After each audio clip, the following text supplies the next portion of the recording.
Hey guys, it's me, Dova, and today I figured I'd tell you guys a little bit of a story. So sit back, relax, kick off your shoes, grab a drink, grab some chips. I don't really fucking know. Do whatever pleases you. But today, I received probably one of the worst phone calls I've ever gotten in my entire life. And it was from my lawyer. But before we get into that, maybe a little bit of backstory. So, about a year ago, I bought myself a 1992 Lexus LS 400. Now, back then, I didn't particularly know a lot about vehicles. All I knew was that it was a Lexus, it had a big ass V8, it made 260 horsepower, and it was rear wheel drive. It had 132,000 miles on it, and it was damn near perfect condition. I think the worst thing on the car was a scratch on the front fender. Now, at the time, any human being with a working brain would see a 132K original mile Lexus LS400 for $1,600 on Craigslist. There's something wrong with it. But me, I didn't really know any better. I thought that was a reasonable price for a vehicle, so I rolled up, I got in, I test drove it, I said, hey, this thing's fucking sick, and I bought it right then and there. As I was driving it out of its driveway, the car stalled on me. I was kind of confused, but I started to back up and I realized that it was completely out of gas. So we went to the closest gas station, bought one of those little fucking jerry rigs or whatever, and brought it over to the car, filled it up with premium gas because, Lexus, and then I started that bitch up and I started driving again. About 25 minutes into driving it, keep in mind, I only test drove it for about 10 minutes the first time, just long enough to see if everything was working properly because, again, I didn't know much about cars at the time. I was driving home, and the car stalled on me again. I was confused because, I just bought this car and it stalled on me. And the first time it was because it was out of gas. So I was thinking maybe there was a problem with the gas still. Maybe the gas hadn't fully circulated through the car. Maybe something was going wrong in the fuel tank because it had been out of gas for so long. Something along those lines. Started it back up, but it had plenty of gas and I kept driving again. Eventually, I limped it home, and the car had this notorious issue of randomly stalling out and just dying. I contacted my cousin, who is a very good mechanic, and I asked him, what the fuck was up. He said, it's a fuel pump. That was his first response. He just said, it's a fuel pump, you need to fix the fuel pump. And I was like, alright, well, can you come fix it for me? And he said, no, I'm too busy. So I was like, alright, I gotta pay a mechanic. That's not too bad, I've got money in my pocket from my job, and a fuel pump doesn't seem too costly. Then, he, along with my mom, instructed me I needed to take it to the Lexus dealership. And I was like, well, I don't really want to take it to the Lexus dealership, and I'm not really sure what's wrong with it, so I think it's better if I just sell the car and cut my losses, maybe sell it for like $1,000 and fully disclose what's wrong with it, and somebody more skilled can come fix it. Or I could just hire a mechanic, somebody who's not the Lexus dealership and can come fix the car. Well, that wasn't an option, apparently, because my mom and my cousin forced me to go to Lexus and take out a credit card. Now, at this time, I'd been building up my credit for about a year, and I had a damn near perfect credit score. It was like 800, or no, it wasn't 800. It was 730 something. It was 734, which was pretty fucking good for just turning 18. I was like 18 in a month. And they forced me to go to Lexus and take out a Lexus Pursuits card and fix my car at the dealership. Well, took out the card, dropped the car off, and left. Got a call from Lexus about a week later. Lexus calls me and they say, hey, so we've got your car and we fixed it. And I'm like, oh, okay, that's great. Fantastic. I'll come in and pay with my Lexus credit card. Lexus credit card wasn't exactly working, but after some fidgeting, I got it done and everything. And I go to hop into the car and I start it up and they're like, oh, before you go, by the way, the car is in limp mode now. And I'm like, well, what the fuck do you mean the car is in limp mode? Also, as a side note, I forgot to mention, the credit card was a $3,500 credit card, and Lexus fully maxed that and even a little bit over. It came out to $3,552 when they were done with it. Anyways, they say, yeah, it was a fuel pump issue. Or no, sorry. They say, yeah, the car is in limp mode. And I'm like, well, what the fuck does limp mode mean? And they're like, well, you're not going to get it over 5 miles an hour. And I'm like, what do you mean? I thought you fixed my car. And they were like, well, what we did is we went through and we changed the spark plugs. And I'm sitting there And I'm just absolutely fucking dumbfounded. I look at them and I'm like, what do you mean you changed the spark plugs? And like, well, the car hasn't been serviced at Lexus since 1992. And I'm like, all right, that's fucking fantastic, but what else did you do? And they're like, nothing. We changed the spark plugs. And I'm like, that was $3,500? And they were like, well, fucking yeah, it was. And I'm like, so what do I do with the car? It won't go over 5 miles an hour. It smells like it's pissing gas every time I turn it on, and I'm pretty sure if I'm anywhere within the cabin for more than 30 seconds, I'd fucking die of fume inhalation. And they're like, well, you could get a tow truck. And I'm like, I don't have the money for a tow truck. I just bought an $1,800 car. Or 16, sorry, I got it for $1,600. And they're like, well, you could drive it. And I'm like, what the fuck? So I get in the car, start it up, and I'm driving it home in limp mode, not going over 5 miles an hour, and the fuel pump is still fucking busted on it. So I'm like, dude, it's not, like, it's randomly stalling, and it won't go over 5. It took me 3 hours to make a 25-minute drive home. Finally get home, and I'm fed up with this car, dude. I'm absolutely done. I'm like, dude, like, I took out this credit card. I'm fucking $3,500 in debt. I'm gonna have to be paying this back with my job forever, and it's still fucking broken. Can I please just sell it? Like, I don't want to dump any more money into this car. My mom's like, no, you're being immature. You need to put more money into the car. And I'm like, all right, what do you mean? And she's like, we need to fix it. So she finds another mechanic who's not Lexus, who will take cash. So we get this mechanic, and he goes over my car, and he goes through, and he pretty much entirely, like, he takes off the manifold and goes through the whole engine, replaces, like, O-ring seals and shit like that, and does a bunch of shit. He does literally everything but replace the fuel pump. And then we end up paying this mechanic just around $800 or something for everything he's done on the car, and the car still doesn't fucking work. And at this point, I'm losing my fucking mind because I took out another credit card that wasn't, associated with Lexus to pay this mechanic. So there's even more money that I'm bleeding at this point for this fucking car. Now, after all this, the car still isn't working, and my cousin is finally like, fine, I'll just come down and fucking fix it. So he comes down, takes the back seat out, goes to AutoZone, grabs a $141 fuel pump, slaps it in, and the car runs perfectly fucking fine. So the only issue with the vehicle was the fucking fuel pump, which I ended up having to go over $4,500 in debt to get sorted out, which is absolutely fucking ridiculous because I wasn't able to make my own decisions even though I was 18 and I'd purchased the car and I had my own job and my own money. I wasn't allowed to make the decisions because anytime I tried to suggest something, I was apparently being immature, as referred to myself by my family. I was forced to go to Lexus and put myself in debt to fix this fucking vehicle by a bunch of fucking retards who didn't even know how to work on the fucking car that they made.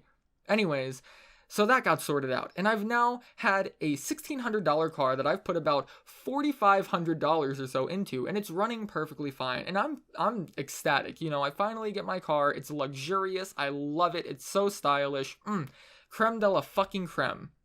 And then my friend crashes into a Jimmy John's. Yeah, he drifts his car off of a stop sign, loses control, and slams into the side of a fucking Jimmy John's. I book it over to him when I find out what happened to get his car so it doesn't get towed when he gets fucking arrested. And long story short, he ends up having a court date for his misdemeanor. So I offer to take him. I'm like, hey man, if you go to court and they happen to arrest you, they're going to impound your car. So why don't you let me drive you to the court date? So that way, if you do get arrested, I can just drive home and your car won't be, fucked. And it'll save your mom a lot of money and it'll save you a lot of money. So he says, okay, after a lot of arguing, and we get up at 6 in the fucking morning, drive over to this little rinky-dink fucking place to get breakfast. I ended up buying him and me breakfast. It was $35 fucking dollars. Get out, get in the car, and start driving. And right as I'm about to get on the highway, there's a red light for the left turning lane to get on the highway. I pull up, and I stop at the red light. There's a little white rinky-dink fucking Suzuki SUV behind me. And I'm sitting there at the red light, perfectly stopped, peaceful, sitting there for a good 3 seconds. And I look over to my friend and I say, hey man. And then boom, I sent fucking flying forward at Mach 17 from a dead stop with my foot all the way on the brake. And I'm just like, what the fuck? I rip my e-brake. I turn around and I see my trunk is all the way up. And then it slowly fades down, and I see the front end of a poor little Suzuki completely fucking caved in, and a poor Mexican lady who doesn't speak a lick of English with her hands up, confused as fuck, all the while I'm screaming at her through my back windshield. I get out of my car and I'm like, dude, what the actual fuck is your And I stop. And I see a Ford F-150 with the engine in the fucking cabin of the truck. This dude was doing 65 or 70 in dead stop traffic and plowed straight into a fucking Suzuki. He didn't brake or anything. There was no tire marks. There was no squealing. He just straight 70 miles an hour into a fucking SUV that went into my car and then destroyed it. Long story short, the dude doing 70 in traffic didn't have a very good insurance company, as I'm sure you'd probably fucking figure. My car was deemed totaled. Insurance company gave me $1,700 for it, and then I sold the shell of the car, which they let me keep, for $600. That's what happened to my car. I paid well over $6,000 in total for. I got $2,700 for it. So, there's that sorted out. Now, I've got to get a personal injury case done. So I go to a lawyer because he's got a bad insurance company and I've got a feeling I'm going to need one. He ends up arguing with them, blah, blah, blah, blah, blah. A lot of time passes and I end up getting a call from him. And he's like, hey, come down, let's discuss some stuff. I go down there and I get my deal. All of my medical bills paid and everything sorted out. I walk away with $1,500 in my pocket. Considering it was a rear end and he didn't have a crazy good insurance company, I wasn't expecting that much more than what I was offered. I was expecting maybe like $3,000 or $4,000, but $1,500 not the worst. I was kind of unhappy with it, but you know. Anyways, my mom finds out about this offer, and well, she says she needs a car. And I'm like, well, okay, let's just try and save up money to buy you a car or something. And she says, no, I need a car now. And I'm like, all right, it's pretty obvious what's happening here. And long story short, without going into all the super, tiny details, I basically get guilt tripped into taking the offer where I don't pay my medical bills, take the $5,500, and then I use that to buy her a car with. So now I've got $4,800 worth of medical bills on top of my Lexus credit cards and other various credit card debts, putting me at just around $10,500 in debt. Now, all this is settled and whatever, and I get a new car with the money I got from the Lexus. It's a 1998 Mustang GT with 254,000 miles, and that little 2-valve 4.6 liter was still kicking. So, I get this car and I'm happy with it. I fucking love it. Of course, I have this pending fear in the back of my head that it's randomly going to explode, considering it almost has 300,000 fucking miles and it's a Ford, but it didn't give me a lick of trouble. Sometimes I didn't want to go in reverse, but that's Mustangs.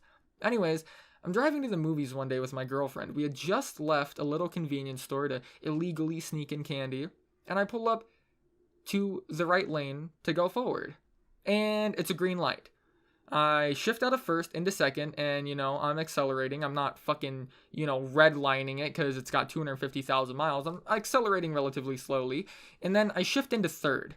And as I shift into third, my front end touches the intersection, the white line of the crosswalk, and the light turns yellow. Obviously, I'm already doing 40 miles an hour, and the light just turned yellow as I hit the intersection. There was no physical way I could have stopped without squealing my tires and sliding out into the middle of the intersection and causing a fucking wreck. So, I just drive through it. I don't think anything of it. Well, somebody had other plans. A V8 Toyota Highlander waiting to turn left, or actually not waiting, a V8 Toyota Highlander speeding down the lane in front of me about to turn left. Instead of stopping at his green light to yield for a vehicle, he decides he's just going to go straight through because he can make it, right? Well, that's when a Toyota Highlander doing 45 T-boned the side of my fucking Mustang and threw me into the other lane of traffic. So I get T-boned, I slide into the oncoming lane of traffic, and I'm fucked. My car is bent like a boomerang. I've got lacerations on the left side of my head and a bunch of other shit. That accident fucked me up, dude. Let me tell you. I had to get 16 stitches on the left side of my head. Keep in mind they're on the left side of my head. That's important. My left bicep had a longitudinal tear in it. My rotator cuff was torn. And the entire left side of my body was completely fucked. Because I just took a V8 truck doing 45 directly to the fucking side of me. So the dude gets out of his truck and starts calling everyone. The accident gets sorted out, yada, yada, yada. We get rushed to the hospital by ambulance because it was a pretty fucking bad accident. And I get in there and everything gets sorted out. Now, when the paramedics are assessing me, when they're pulling me out of the car, they're asking me a very vital question. They're asking me, son, did you have your seatbelt on? And of course, I'm in the middle of God knows what the fuck just happened to me. My head just got fucking slammed into by a 4,500 pound SUV. I answer with, I don't know. I don't know. I don't remember. I don't know. I don't remember. I was just driving. I don't remember. And then I said, I think so. I don't remember. Because I had a fucking head injury, dude. Like, more important things were on my mind, whether or not I had it on. But I never said, no, I didn't. I said, I think so, but I don't remember. And the police report wrote down that I did have my seatbelt on, which I'm assuming one of the paramedics unclipped it when they took me out of the car, because I'm fairly certain I did have my seatbelt on. Now, when I get to the hospital, I'm never asked about my seatbelt. Never once am I asked about my seatbelt. I'm asked how I got my injuries. And I say, my head slammed into my driver's side window. If any of you have ever been in a fucking vehicle, imagine you're sitting in the driver's seat and your window is directly beside your head. That is the left side of your head. Now imagine you get impacted from the left side of your vehicle and you have your seatbelt on. Where does a seatbelt prevent you from going? Is it to the left? Into the fucking window 2 inches away from your head? Is it to the right, to the other side of the car? The answer is it keeps you from going fucking forward because it's across your shoulder and your collarbone. It doesn't stop the window from plowing into you at 45 miles an hour and busting your fucking head open. Now, I got a call from my lawyer. He starts the phone call with, hey Trey, we've got a pretty crummy offer and given what we have, there's not much we can do about it. He puts me on hold. My heart absolutely fucking sank. My medical bills are $12,000 between the ambulance, the emergency room, the treatment at the hospital I went to, and then the chiropractic care I was given. And my physical rehab, which, by the way, I'm not even close to a fully functional fucking human being anymore. My left shoulder still pops out of place if I even try to pick up a gallon of milk. I still have so much pain in trying to use it from the rotator cuff tear and the longitudinal bicep tear. I still get terrible migraines, and the left side of my head is still tender where I was hit and got my stitches because the person who gave me my stitches wasn't a doctor. It was an intern who was trying it out, and she popped out the stitches 7 fucking times. The insurance company offered me $8,900. $8,900 for my injuries under the premise that I, quote, was not wearing my seatbelt. My medical bills are $12,000. Now, let's just say in some theoretical universe I wasn't wearing my seatbelt, and some of my injuries could have been technically my fault. Well, I'd love to know which ones they were, because was the seatbelt going to make the truck not bend in my driver door and physically fucking hit my body? Was that what the seatbelt was going to do? I have literal photos of my car being jammed into my fucking driver's side. But apparently, it somehow was my fault. Now let's say we're in a world where I was wearing my seatbelt. Did that prevent the truck from hitting my fucking body? No, it didn't. Either way, whether or not I was wearing my seatbelt, which I believe I was, but as I've said multiple times, I told multiple sources when I was pulled up to the accident that I wasn't sure. I didn't remember. I literally suffered a fucking head injury. I don't understand how anything could be taken as factual from that. Also, not to mention, the police report said that I was wearing my seatbelt, which means a paramedic or a firefighter, some EMS, witnessed that I was wearing my seatbelt. So the factual conclusion is, guess what? I was wearing my fucking seatbelt. But guess what the offer is? $8,900. I was thinking that I was going to get maybe $5,000 in my pocket, $10,000 in my pocket, $20,000 in my pocket, something to walk away with, something to maybe pay off my debt, something to maybe spend on a cool car or something I've been wanting for a long time, even a fucking Nintendo Switch. Just something. My mom got rear-ended in 2012. She walked away with $14,000 in her pocket. My grandmother was rear-ended about a year ago, and she walked away with $24,000 in her pocket. But me, being a 19-year-old fucking idiot driving a Mustang, I'm not getting anything even close enough to cover my fucking medical bills. It's fucking ridiculous. Currently, my life is just a non-stop cycle of pretty much endless pain from both of the accidents. I've always had back issues. For those of you who didn't know, I'm 6'4". With that comes a lot of back and neck issues and problems and a lot of pain. Getting rear-ended and then T-boned didn't necessarily help those. Any doctor I go to or speak to about it doesn't actually do me any good because nobody takes me seriously. At 19, I'm pretty much viewed as a drug seeker for some reason, even though I've literally just been asking the most mundane questions and just please help me do something to ease my pain because the chiropractic didn't do anything for me at all. After the accident, after getting hit by a truck, I was offered a pain relief solution. They offered me one Motrin. In the other room, I heard a lady being offered a prescription of Tramadol because she had neck pain, because she was 45 and she worked in accounting and she stared at a screen all day. So that's pretty much where that is. Not getting enough to even cover my fucking medical bills. I'm already $10,000 in debt at 19. I live in pretty much constant fucking pain, and that's not to say that there aren't other people who did that as well. I'm not trying to get pity here. This is not a pity party. I'm not asking you guys to sympathize for me, but this channel is a feels thread channel, so maybe some of you will emanate with this, or I don't know, maybe I just wanted a place to fucking vent because I can't really talk to anyone else because it seems like everyone else in my life has been the ones who fucked me. It's just, I don't really know what else to say, you know? I don't have the worst life in the world. I'm not begging for pity or a fucking GoFundMe or some bullshit like that. The point is, it just seems like I continually get fucked, and nobody wants to take me seriously. It's bullshit. I'm $10,000 in debt because of the actions of other people, and I have nothing to show for it. I'm almost 20, and I've pretty much nothing to show for it. The only thing I have is my YouTube channel, which I'm grateful for, but to be honest, living in pain every single fucking day and knowing that after both of my accidents I walked away with literally no financial compensation is just disfucking-heartening. I wish I could at least wake up and go downstairs and walk into my garage and see a fucking brand new, like, $8,000 car sitting there to be like, oh yeah, I got that because I was in accidents. Like, I have chronic fucking pain for the rest of my life, but, you know, at least I've got this cool car to show for it. Or maybe, I don't know, just something stupid. Maybe I wanted to upgrade my computer because rendering on my fucking stupidly slow i5 and shitty fucking 3 terabyte hard drives is just painstakingly long. Maybe it takes me 6 hours to render a 1 hour video and it's fucking annoying. Maybe I wanted to upgrade something. Maybe I'm tired of my PC constantly blue screening. Maybe I just wanted a better fucking monitor because I've had this one for 4 years.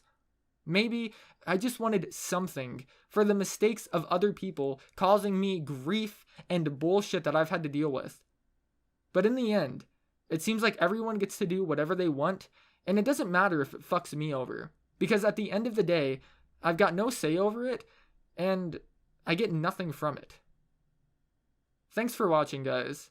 And if any of you are going to comment, well, why don't you just sue them? Well, my lawyer has informed me that if I did try to sue them, there is a high probability that we could lose and that the jury could side against me no matter what, like, evidence was found. And given, you know, how I'm treated as just this young kid who got in an accident with a Mustang and just generally being 19, it seems like pretty much everybody in my old rich white people community seems to frown on me anyways. So I don't think it really matters. Thanks for watching, guys. I'm not looking for pity. I just wanted to vent. I'll see you guys in the next one. Take care.